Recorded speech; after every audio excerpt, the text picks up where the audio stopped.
I live in imposter syndrome. It comes and goes. If I don't take my medication, which is like doses of confidence or feeling like, oh, I feel success here, then I generally default to, oh no, what?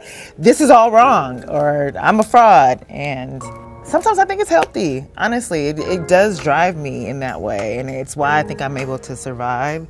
And I think finding the benefits of what scares you can only help to, I think, provoke greatness. You know, I don't want to stop, so I have no choice but to persist and just be better.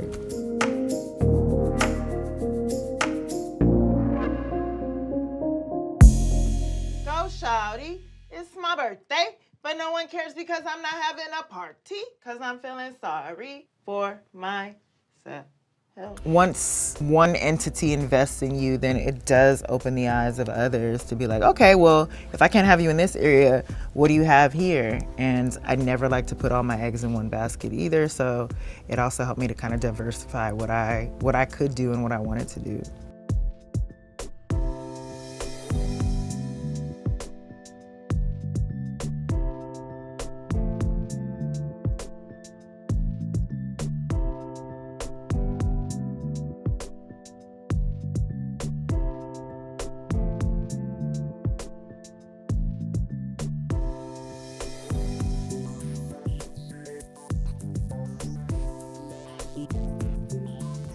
I can visualize what it can do for South LA in particular, and then I can see how necessary it is. When I was shooting this 4th season of Insecure, we had to go an hour out to get a studio to shoot in. And I was like, we're going away from the neighborhood that we shoot in, which is down the street from my house, because there's no studio spaces.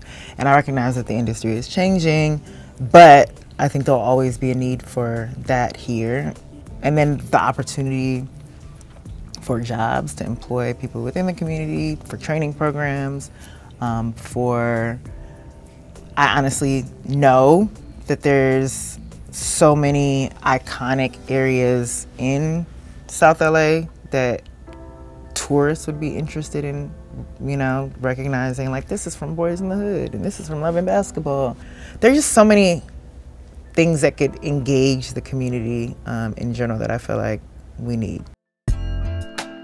The advice I'd give young creators of color who are facing roadblocks would honestly be to, you know, kind of build a tunnel around. I know that's easier said than done, but for me, so much of it came, and I speak about this all the time, from like these other connections that I've had, that I've built with people, and just saying, hey, do you want to do this together? Or hey, what do you need? What can I help you with? And kind of building from there.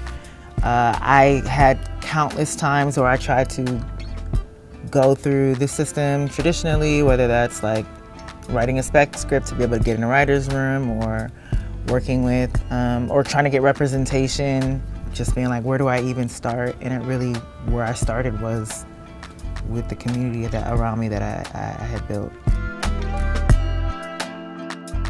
My mogul era, let me tell you, this year was not fun at all. This past year was the first, like, this is hard in a different way. It's hard in the company way, as opposed to like, oh, creatively, I'm stuck. This was like, oh, these are real issues that I have to confront. There are real needs, there are real problems. I was scared that I had only one good idea, because there was a period of just stagnation where I was like, oh, maybe Awkward Black Girl is what I was supposed to put out into the world and inspire somebody else. But then when I got an opportunity again, I wasn't about to like let that, you know, go by the wayside. And when I met one good idea that could be successful, you know, one good idea that could open the door, and I felt like early on, like the door was open, and then it just was like, nope, that's it. That's what you get. And so that second time around, it taught me to just take advantage of these other opportunities and these other ideas that I had.